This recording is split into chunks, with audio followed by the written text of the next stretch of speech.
The dangerous missions the SEALs undertake require constant, rigorous training. This discipline is one thing that has not changed since the formation of the Naval Combat Demolition Units during World War II. Basic Underwater Demolition SEAL Training, or BUDS, takes place at the Naval Special Warfare Center in Coronado, California. 25 weeks of the toughest training required anywhere in the U.S. Armed Forces will mold these volunteers who complete it into Navy SEALs. Only about 1/3 will finish BUDS training. Men of exceptional physical and mental abilities are required to operate in the extreme environments typical for SEALs. During the first phase, SEAL training repeatedly pushes the recruit to his limits. A man learns that he's capable of 10 times the physical effort he thought possible. The 6th week of first phase is officially called Motivation Week by the Navy. The recruits have another, more descriptive name. This 5-day period of intense training is affectionately called Hell Week. For SEAL trainees, a day truly has 24 hours. These recruits will be lucky to sleep 4 hours in the next 5 days. Perhaps it was during the rigors of Hell Week that a favorite SEAL's phrase was coined. The only easy day was yesterday. The extreme physical and mental stress of this intense training causes many volunteers to return to the regular Navy. A recruit can simply ring a bell 3 times in the muster area if he wishes to quit SEAL training. He's immediately returned to regular Navy duty. The excruciating physical training of Hell Week teaches that teamwork is essential. The training exercises, or evolutions, are designed to make the men work together. Teamwork is an essential element of SEAL success.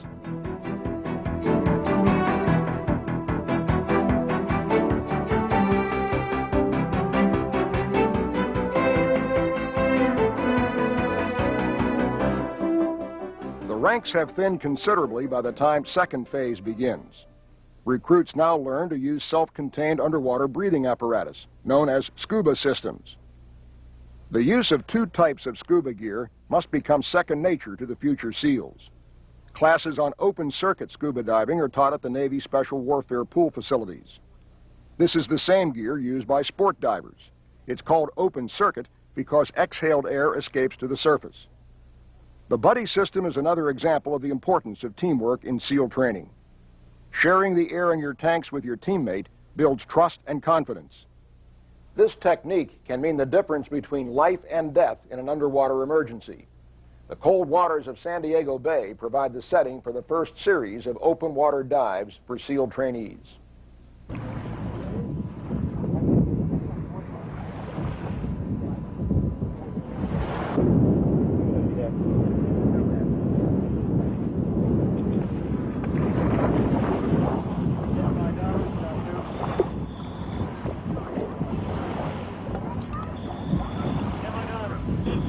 Here they hone the skills learned in the pool.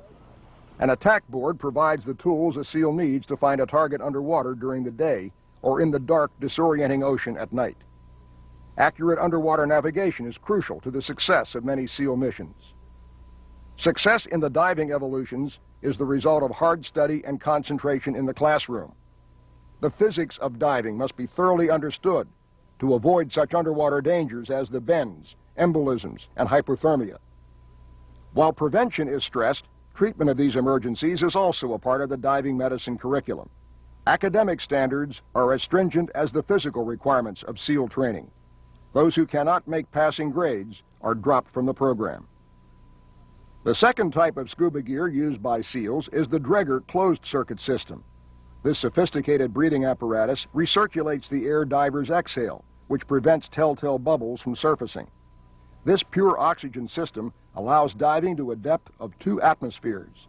Going deeper than this can cause oxygen toxicity, a potentially lethal disorder. Land warfare techniques are covered in the 3rd phase of SEAL training. 45 different skills must be mastered before a trainee can graduate. Rappelling, land navigation, advanced weapons handling, ambush and counter-ambush techniques are a few of the skills learned in 3rd phase.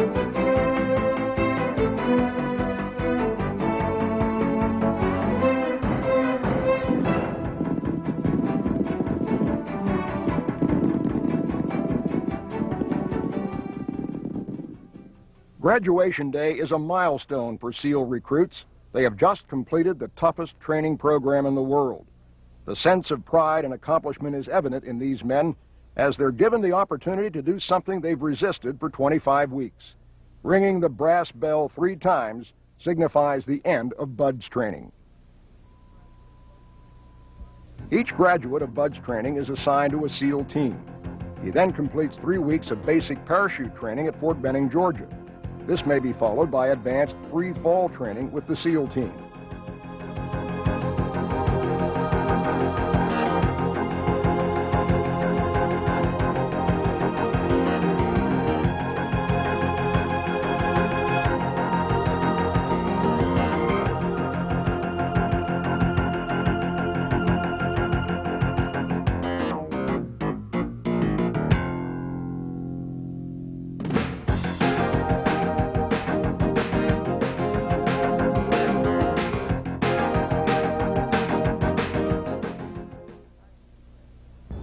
SEAL Tactical Training, or STT, polishes the methods taught in the 3 phases of BUD/S training.